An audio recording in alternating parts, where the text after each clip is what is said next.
Doing with my life, I'll tell you what I'm doing. I'm doing less than I should be in the slowest way possible. This is We Have Concerns. Hi, Jeff Cannata. Hi, Anthony Carboni. Hello, concerned citizens. That was starting the show in the slowest way possible. Also, I didn't even start the slow. I started the show wrong. I waited too long. I'm not moving fast enough. I never moving fast enough, Jeff. We know. I've said it on the show. I've said it to my friends and family. I've said it to employers. I'm just a guy that's late. Yeah. I'm just a guy that's You're gonna have to deal with you. Everybody has to deal with you. Yeah, I'm sorry that I'm something that has to be dealt with. But but I do know, and we all do know logically, it doesn't take that much to deal with it. It depends on how late you are. If you're somebody if it causes a problem, if it's so late that everybody's like, should we call this? Yeah, are we not getting lunch? Because it's been 45 minutes. Lunch is like an hour, bro. Right. The standard unit of lunch, even a leisurely let's catch up lunch, the standard unit of time for that is like 90 minutes. Yeah. One lunch is 90 minutes. Yeah. And then you're out.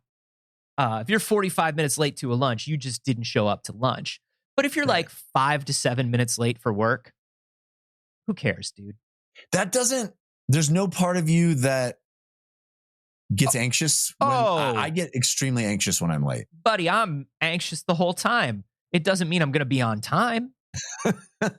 It just means I'm anxious and late. Because I feel like you saying you've kind of accepted that and you've told people and you've told employers, et cetera. I feel like that level of acceptance means that you are comfortable with whatever anxiety it brings. No, Jeff. I'm accepting of it in the same way that like I'm accepting with the fact that I have a chronic illness. It doesn't mean I'm happy that I have a chronic or that I'm cool with it. It just means like, look, I've got a chronic illness. Also, I'm a late person. Yeah. This is, I don't know if anything has to do with our topic this week, but I'm fascinated already. What's a topic? Right. This is, I totally understand where you're coming from on this, because this is a conversation I've had with my wife many times, with various aspects, various shortcomings in my own personality. Mm-hmm. Chief among them, or maybe not even chief among them, but among them is, I am absolutely awful at directions, I have no sense of direction. Yeah. I could get lost in my own cul-de-sac. Yes. You know what I'm saying? And my wife just does not fundamentally understand that. And she's just like, well, think about, like, look at a map. Think about, understand. Think about it. Like, Thanks, honey. Understand. I'll think about it. I could stare at a map for days on days on days on end, and it won't change the fundamental situation I find myself in. And does it make me anxious? Do I get furious at myself when I get on the freeway going the wrong direction? Do I scream at myself in the car? Yeah. Yes. I hate it. And you're doing the thing, like you're literally yelling to yourself. You're like, the phone was literally telling me which way to go. Yes. It literally said, and I wasn't listening, or I got anxious. I took the wrong thing because I was like, surely the phone is talking about this turn. Surely there's no other turn after this one. I've driven this road 100 times. I would know if there's another turn after this. Okay, there was another turn after this one. Okay, yeah. I live on this street. And now I have know. to drive 10 minutes the wrong direction, which is the most excruciating feeling I've ever had of just, I'm still driving the wrong way and I can't get off the freeway. There's nothing you can do. Does that happen as much now that you're in the Rocky Mountain state? Like, is the traffic on the highways just as bad?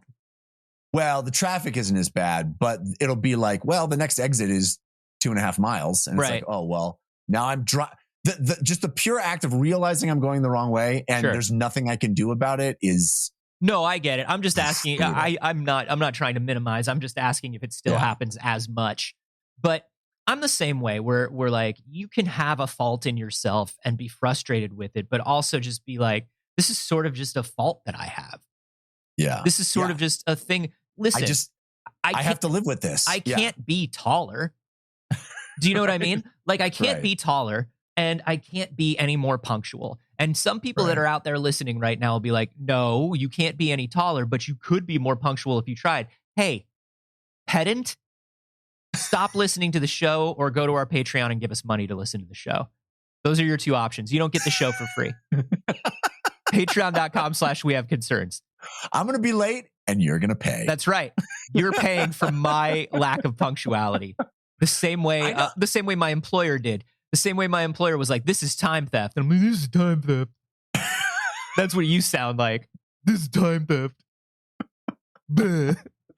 I'll tell you what. What if I stay? My former employer. Yeah, exactly. Sounds like the manager of everywhere I've ever worked. Hey, I'll tell you what, Dave. I'll stay 5 to 7 minutes late. Does that make up for the time theft? For the time theft? It's weird how you always have that same conversation on your last day of work. Yeah, isn't that weird? I'm like, hey, Dave, did you know that this is what you sound like? Did you know that, Dave? And it's always, and I always called him Dave because also, I don't need to learn my coworkers' names. No, not if you're going to work there for that short of amount of time. We are just cogs in a machine. If we're all wearing the same polo shirt, we can all be Dave. Let's all be Dave. You know what I mean? If anybody, and that way, if a customer asks who that rude guy on aisle 7 was, well, that was Dave. You're just playing the law of averages is what you're doing. That's right. No, but there is something new that we've found, not necessarily about lateness, but lateness is definitely intrinsic in it. It is tied up in this. Well, maybe we'll find it about lateness eventually. Yeah, we'll get there. 5 to 7 minutes. But the idea is this, Jeff. There was a new study that was done that says the later we meet somebody in a sequence, the more negatively we describe them. All right. I need to parse that. Yeah. So let me help you out here. Basically, if you show up to a job interview or an audition or even a party, a social gathering, and you are 10th in line, you automatically are perceived as just a little bit worse than the people who were earlier in line. That's wild. That's wild. And so the later you are in the sequence, you're later in line. Yeah. And your worth is lower. Yes. That's exactly correct. The later you are, the worse you are perceived, the more negatively you are perceived. It comes from, I think, and the study, posits a couple different things, but this was published in the Journal of Personality and Social Psychology a couple weeks back. It's called the serial position negativity effect because it has to be called something. Yeah.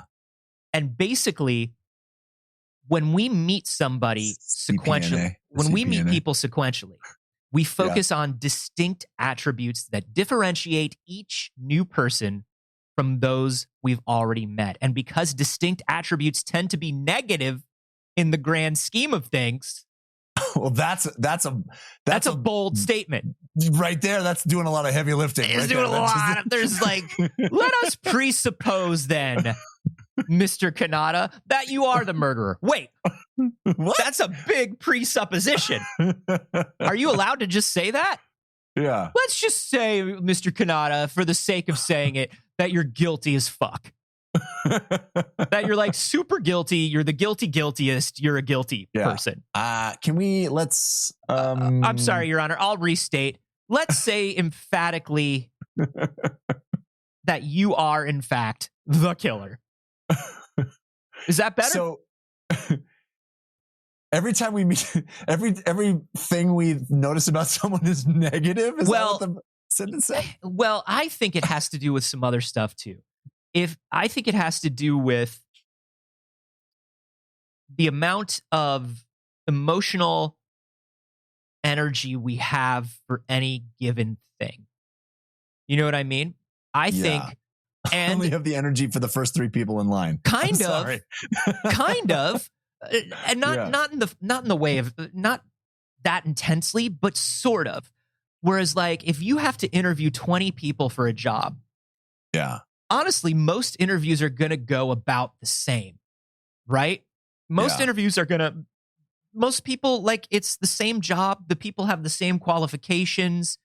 There's not a lot of room in a job interview for a lot of personality. Like, you don't want to show too much personality in a job interview, in all honesty, because you don't know what kind of person will get along with the people in this office. So you're just kind of like, hey, yo, I'm just a list of qualifications and a good work ethic.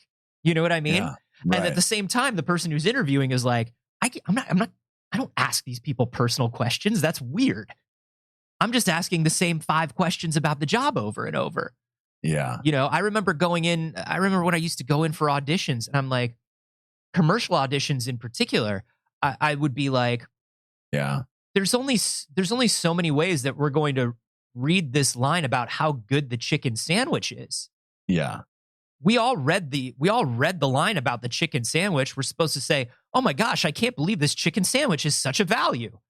Right. How many ways are there to say that? There is a fatigue that must set in on the viewer of the same thing over and over. Yeah. So if you see everybody doing something almost the same way, you're sort of like, well, that first person was really good. And then the second person kind of did it the same way as the first person did. And then the third person. So it's like, there's a novelty. I feel like you don't want to be first either. Actually, it reminds me of, there's an old Jerry Seinfeld stand-up routine where he's like, you want to be next. Yeah. That's the most important person is who's next. Everybody wants to know who's next. Who's next? You don't want to be first. You want to be next. Yeah. You know, who's first is, okay, let's get this started. Who's first is let's just get this thing rolling. What's the baseline? Let's find the baseline. Yeah. What's the baseline? We'll get 1 or 2 of these out of the way. And then we'll really start seeing what's up. You don't want to be first because the expectation is, well, there's a whole line of people out there. Right. I'm not gonna think the first guy's the best guy. Don't get too excited. This is just the first guy. Right. Second guy, though, we're like, oh, here we go. Now, second guy is third guy, perfect. Fourth guy. Now we're like, yeah. Oh, let's settle in for a long day. Yeah. And I'll tell you what, it has to do with, it's not even longer, more draining things either. They ran a couple of these studies. The first one, they had 1,000 people sit down and describe 20 people based on their Facebook profile pictures. So these 1,000 people were shown the same 20 images of people, but they were shown them in a random order. That's important. Yeah. So every one of us that sits down sees 20 pictures in a random order. We rate these people. The participants described the first few individuals quite positively, according to the study, using an average of 6.2 positive words each. That's a good amount of positive words. Yeah, it's a lot of positive words. But as they progressed through the sequence, their descriptions became significantly more negative, dipping to an average of just 4.7 positive words. So we will say this. It's more negative in that it's less positive, but this isn't a huge 6 positive words to 5 positive words. That's not too bad. It's a little less positive, but it's not too bad. It is less positive though. And then in the second one, first of all, I want to unpack this a little bit. The study where people are asked to sit down and physically rate people, we've seen so many of these, and they always make me feel weird. If I went in for a scientific study and they were like, rate these people, I'd be like, well, what are you going to do with these descriptions? I know, right? Is this going to be one of those things where I do it and then the people are behind a mirror, or I do it and then I'm the asshole, right? Yeah, I'm the asshole in this study. Exactly. You're trying to pin me down to be an asshole, and I know what's going on here. Yeah, exactly. It's like, don't you they'll just sit down in front of you and they'll lay down these 20 pictures and they'll be like, I don't know, doesn't this guy look kind of like Yeah. bad. I don't know if you. Here's One some of these pictures. people is Which one of these people is do bad. you hate? Yeah. Who do you hate in this stack of photos? One of these people is bad. Can you figure out who the bad person is? And then it turns out that it's like, hey, look at this guy. He's just the biggest jerk because he picked out somebody with a genetic disease. What? Exactly. You're like, I didn't know. I didn't know. Does this disease show about physically? No, it doesn't present physically. No, well, then how would I have known that? Have a sixth sense about genetic diseases. Yeah, we're studying whether assholes can figure out how to be an asshole in every situation. Whether there's something about an asshole that just will find a way in every room. But then it turns out that I'm the perfect subject. This is the way this fantasy goes. It turns out I'm the perfect subject. I'm just the perfect asshole. And then they spend the rest of my life studying me, and I make money off of the studies. There you go. And everything I do, even when I try to do the opposite, they're just like, we caught you trying to do the opposite. You're still a jerk. Here's your money. Hey, Anthony. And there's nothing I can change about it. It's like you can't get any taller. Anthony, it's science again. Yeah. We have another jerk study we need you for. Yeah. Hey, the jerk study called. They're out of you. I'm always worried about that. Whenever I hear the study about the administer the electric shock, don't worry, it's okay to administer the electric shock. Yeah, I'm just like, dude, I'm so glad I wasn't part of that study because the study shows that everybody did it. I will tell you though, there seems to be an endless supply of people who've never heard of that study before. You know what I mean? There's an endless supply of rubes to sit down and push the button, you know? No matter how many times they keep redoing that study, that's the other thing I'm afraid of is I'll be part of that study being redone somehow. And I'll be like, I don't know, they just said turn the knob. So I turned the knob. It's like, you motherfucker. Yeah. You knew not to turn the knob. You knew about studies like this before you went in. Yeah. I don't know. There was something about it when I was in the room that told me just to shock that motherfucker. Then the journal Nature has a big picture of you, says, we figured out why Nazis happened. And there's a picture of Anthony. It's just a picture of me. I'm just like, oh my God, my grandparents survived the Holocaust. It's like, yeah. Yeah. Only to have their grandson be a Nazi. Ah, jeez. We can't believe that you turned out this way. And yet you did. Science has proven it. Yeah. You pushed the button just like the Third Reich. Also, we didn't want to make a big deal of this, but you were like 5 to 7 minutes late for the study. And that does over time, that throws off the entire day. Yeah. That's time theft. Yeah. Which is a classic Nazi thing. Classic. If there's one thing they were known for, real time thieves. Yeah. The second version of this study, Jeff, took 987 participants, about evenly split between male and female, with an average age of 42 years old, in case you were wondering. Mm-hmm.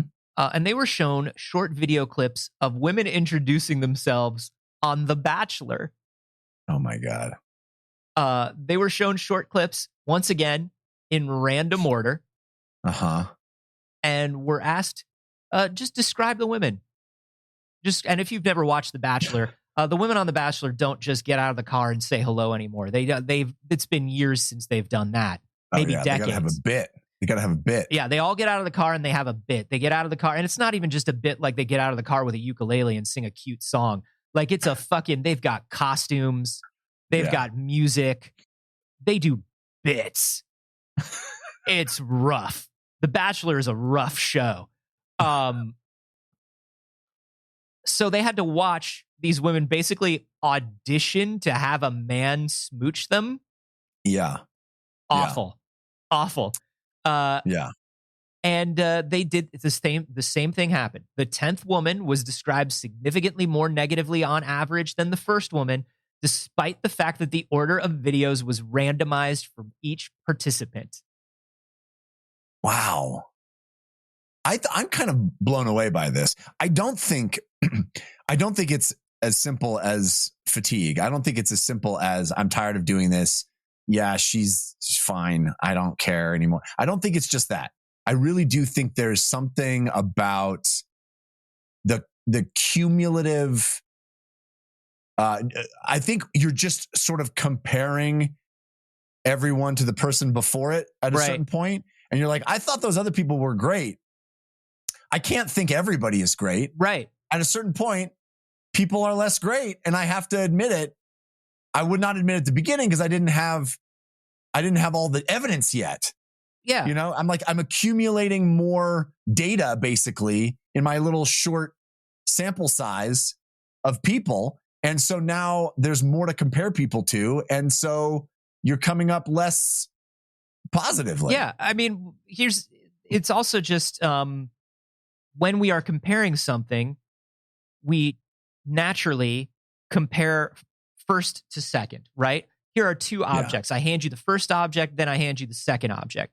When we think about comparison, we tend to go from A to B, right?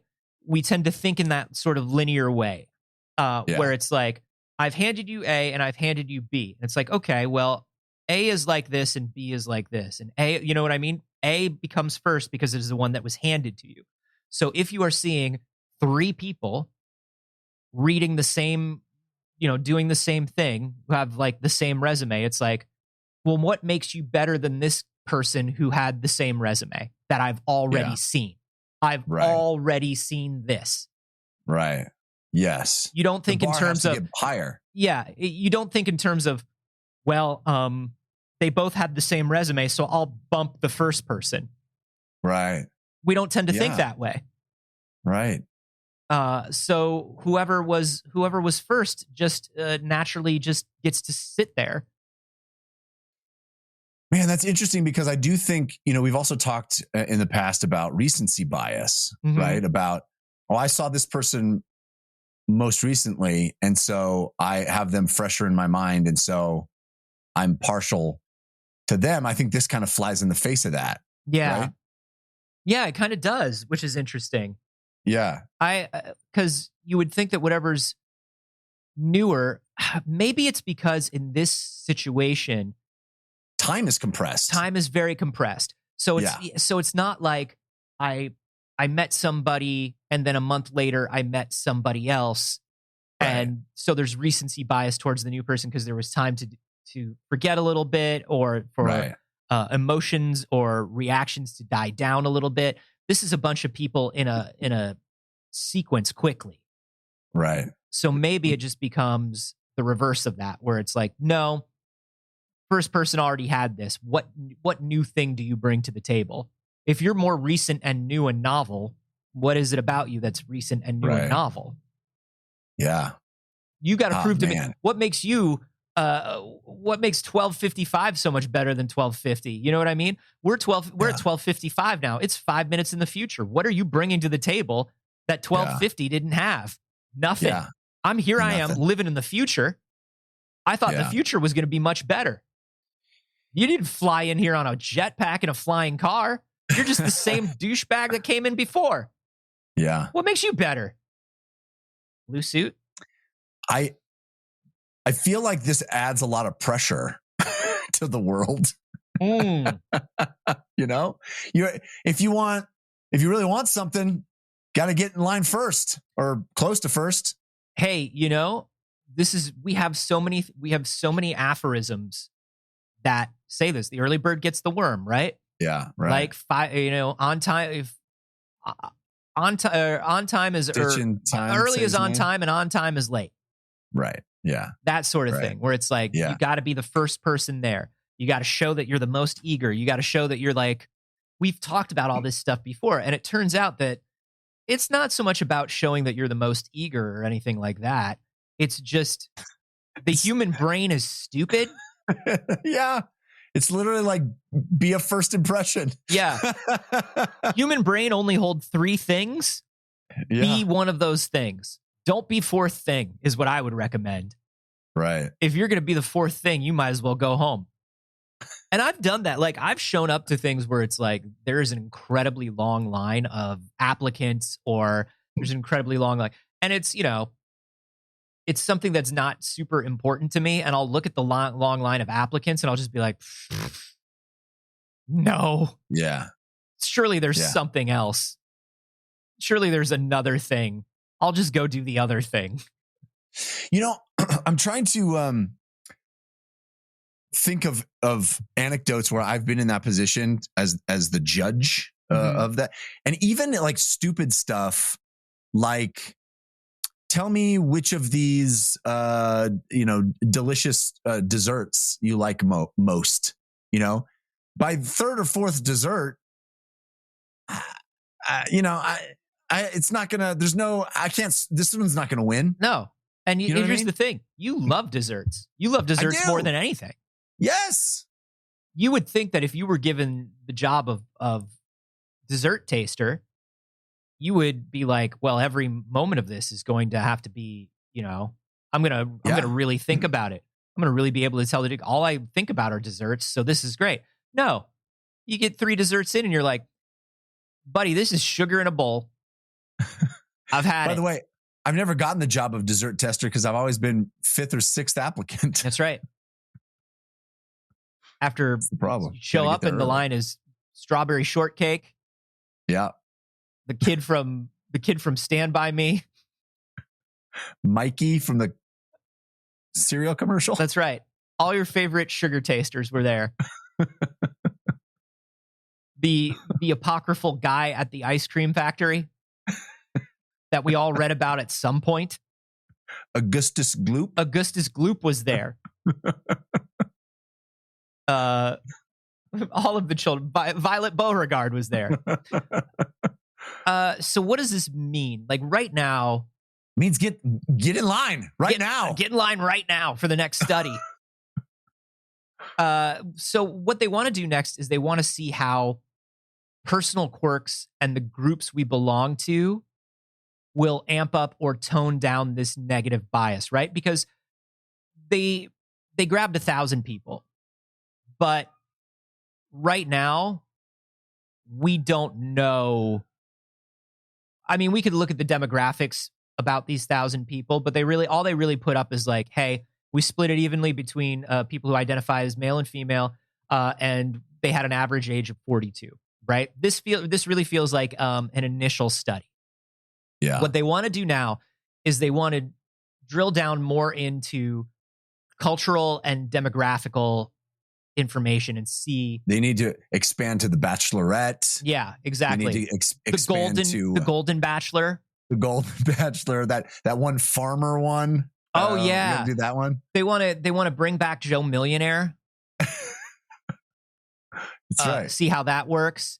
But what they want to do is they want to find out which age group or demographic group are the real assholes. This is where they really drill down. This is why I will not show up to the follow-up study. They keep calling. But we do want to know if like this is something that is particularly American, right? This is something that is particularly generational. Do you think so? It feels like this is a universal human lizard brain thing.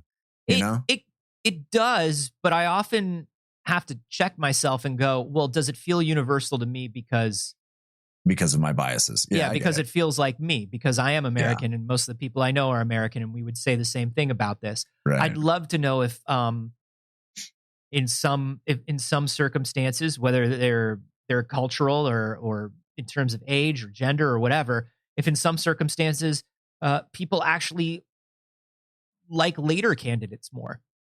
And as a matter of fact, I would really love for science to figure out all the situations in which being later is better.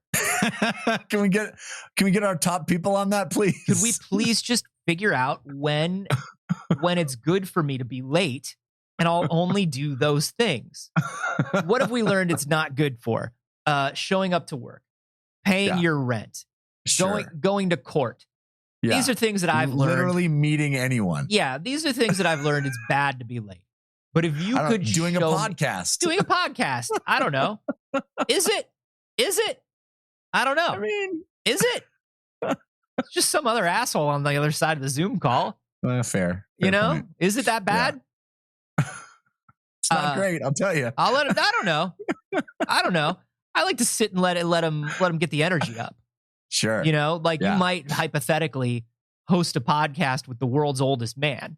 And then if you host a podcast with the world's oldest, sleepiest man, you really do have to like give him a few minutes to wake up. Maybe even make him a little angry that you're late. So there's like a little bit of that energy. Just charge it up. Yeah, charge it up in the show so you get an interesting back and forth. Because otherwise, the guy's a real snooze. I don't know.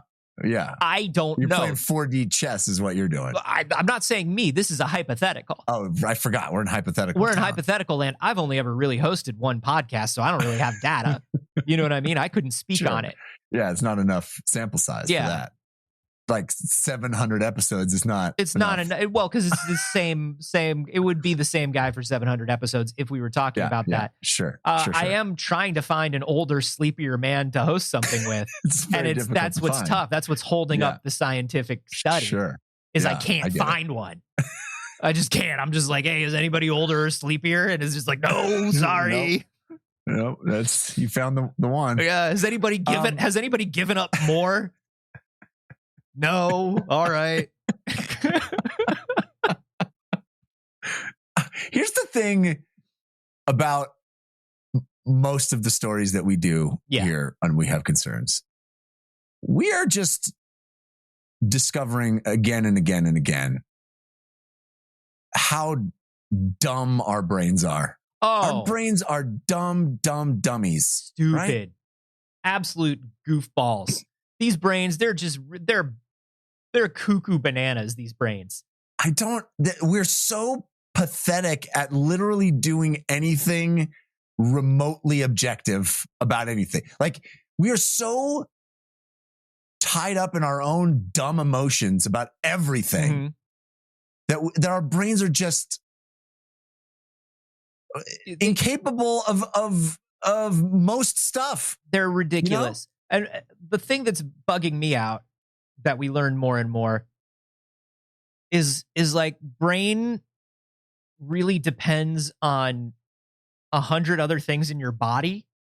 And so like, right. I didn't eat enough spinach today. Right. Like literally Popeye style. I didn't eat enough spinach today. And so now my brain hates everyone. I'm sorry, what? Yeah, normally at lunch I have a little bit of spinach. Normally at lunch I have 7 leaves of spinach. And today at lunch they didn't have spinach.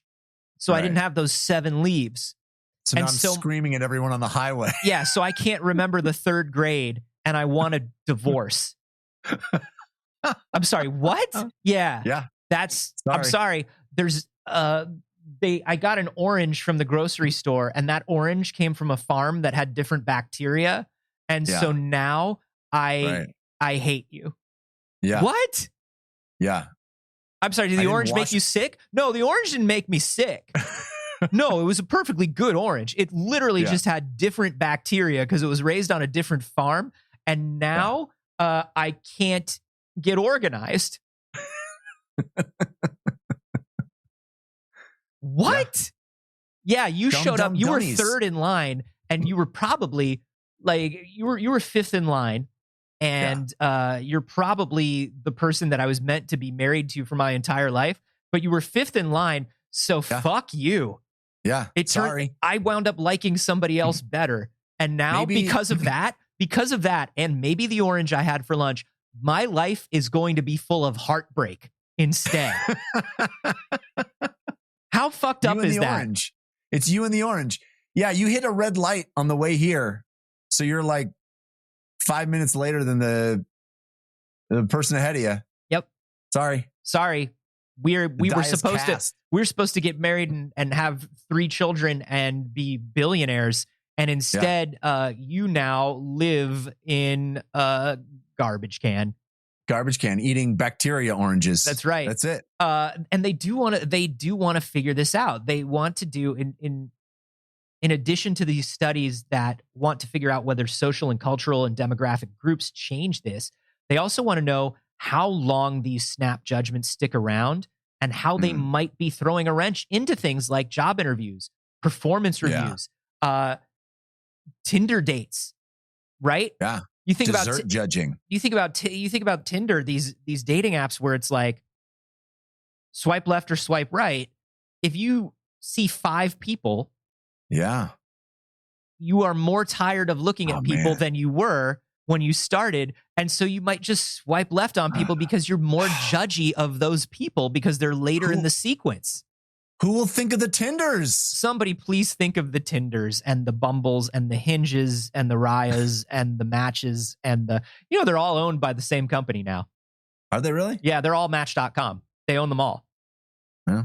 So no matter which one you're on, it's a lie now. Synergy. It's a lie now. Yeah, it's called Synergy. It's called Synergy and it works and it's not screwing up society, losers. Not at all. Losers. I'm just sitting here racked with guilt about all of the desserts I gave short shrift to, Anthony. I'm now realizing that I may have made some real unfair assumptions about late desserts, you know? Oh my God. Number one, don't be a monster. Every dessert is beautiful. And number two, it just occurred to me that I too have been in a judging situation multiple years in a row where like by the time I got to the end, I had to judge so many things. By the time I got to the end, I'm like, let me just see it. Like literally, I remember thinking that where I was just like, let me just see it. It doesn't matter. What were you judging? I don't want to say. Oh, it was people, wasn't it? It was human beings. You're judging human beings. I was judging human beings with the secret cabal that decides whether human beings are going to be successful and cool. Yeah. And I was just like, oh my God. Well, because everybody's like, if you get the letter in the mail, you have to go do it. And it's like, it takes up your day. It's like, come be a part of the shadowy cabal that decides whether people are successful and cool. And it's like, it's part of being a citizen of a society, right? You got to pay your taxes to build the roads. You got to be part of the shadowy cabal. Like everybody's got to put in their day, right? Yeah, right. And it was on a Thursday, and Thursdays I kind of think of as my day. It's when I get a lot of personal stuff done. Day. Yeah, I don't have time for a shadowy cabal right now. Right. So I go in and I'm like judging people on whether they're cool and good. And I'm just like, everybody's like a no. And I realize now it's just because of my mood. Sure. You know, and that had more spinach that day. I should have more spinach. Well, I got to tell you this, the craft services table at the Shadowy Cabal is not as good. Because here's the thing. Do they have a lot of power? Yes. Do they have a lot of wealth and prestige? No. That's the problem with being shadowy and connected to the government. So yes, they have a lot of power. But you have to be really into the power to be part of the Shadowy Cabal because their craft services table is like not even sandwiches. What? It's like, I mean, dude, it's like some granola bars and like. Oh, come on! They got try Shadowy Cabal. They've got trail mix, but it's the kind with like M&Ms in it. So if you're trying to watch your sugar, it's like impossible. Yeah. Sure. And then you're standing in front of these people and deciding their lives, and it's like, I don't like the way they stand. What? All I had to eat was Gorp. If you could just get an apple full of Gorp. You know Gorp apple, Jeff? Oh yeah. You know where you hollow out the apple? You put your Gorp in there. You put your Gorp in it. Use the top of the apple like a top. Yeah. You seal it with some peanut butter. I don't know if you've ever heard of this. It does sound delicious. If there's two things that you're going to learn from this podcast, it's number one, our brains are dumb, and number two, Gorp apple. You can make it at home. I don't know why Gorp apple is so important to me on this show, but it's important. God damn it! We should have started this episode. For retention, we should have started this episode by saying, "Stay tuned to the end of this very special We Have Concerns for a Gorp apple recipe that you can make at home." The Gorp apple update. I think people wait for it. I think if we go a few episodes without a Gorp apple update, people are just like, "Are Gorp apples still good? Are they bad now? What happened to the Gorp apple?" It's like Kate Middleton. Kate Middleton doesn't show up on social media for a while, and people are like, "She's been kidnapped." That's right. It's not that Kate Middleton doesn't want to be in the public eye right now. Yeah. It's that Gorp apple is our Kate Middleton. That's right. Gorp apple is our Kate Middleton. Say it 3 times. Say it more times. It'll make more sense to you the more you say it. Gorp apple is our Kate Middleton. Gorp apple is our Kate Middleton. Gorp apple Gorp apple is our Kate Middleton. Is this going to make me show up earlier to things, turn in paperwork for things earlier, try to be more on time with stuff? Maybe for today. You think? Maybe for today. Do you think that maybe we've already established that there's nothing that's going to change you? I guess we'll find out through the rest of the day. But I'll probably forget to take any of the data down. Yeah. So we probably won't find out. But we will have a Gorp Apple update next episode. This is like the fourth or fifth story that I've heard today. So I've already stopped paying attention. Yeah, I'm already like, this story sucks. I do it when I'm picking stories for the show. I'm looking at stories, and by the time I get like 4 or 5 stories in, I'm like, what makes this story more interesting science than the last story? Yeah. I'm going to notice this science. I'm going to notice this about everything now. Yeah. Truly. I think that'll be fun. That'll be the fun takeaway, is watching it happen in yourself. Yeah. Because you're incapable of doing anything about it. It'll be fun and not something that I become obsessive and weird and neurotic about. Because I'll tell you what, one of the things I was planning on doing today, Jeff, going through the seasonal, going through the clothes and getting rid of things that I haven't worn in a long time that I'm not going to wear. Yeah. Yeah. And here's the problem with me. I don't default to getting 4 or 5 in and saying, well, all of this should go, which is the healthy thing. The healthy thing would be like, well, all of this should go. It either doesn't fit me or I haven't worn it in 2 years. Like, let's get rid of it. No, my brain, I get 4 or 5 in and I go, all of this is keepers. I get 4 or 5 in and I'm like, nah, I gotta do something else today. Yeah, it's just like, this is fine. It's fine the way it is. And it was always fine the way it was. And I don't know why I try to improve at all. Gotta go. And then I leave. I have a sad orange and I leave. And I get nothing done. But it will be interesting to watch as I go through clothing and do some other stuff today where it's like, am I getting this serial position negativity effect? Is it occurring in me right now? Serial position negativity effect. This explains how I treat my second child. Yeah. Disproving the Seinfeld effect. Yeah. Just turns out you didn't want to be next. Turns out first is the way to go. It's been proven in royal families and dynasties and businesses throughout time. Another kid? No, firstborn only. One heir. That's right. Other one, backup heir. In case something happens to the first heir. Just redundancy is all that is. That's all it is. I like to call them my little redundancies. You remember when Bob Odenkirk walks in at the end of the movie and he goes, my little redundancies. That's right. So beautiful. That's the Greta Gerwig version. That's the Greta Gerwig version. That's right. Did I ever tell you what happened with me in this line in this movie? I'm sorry. This is the last digression, and then we'll end the show. But I think this is an important digression, even more so than maybe. It's good. People will love the digression that's happened last. Yeah, they'll like that one the best. Yeah. Even more so than the Gorp Apple. There's a thing where I've only seen Little Women once. I enjoyed it, but I've only watched it once. Yeah. I thought there was something about Bob Odenkirk just kind of showing up at the end that was like a little like funny to me.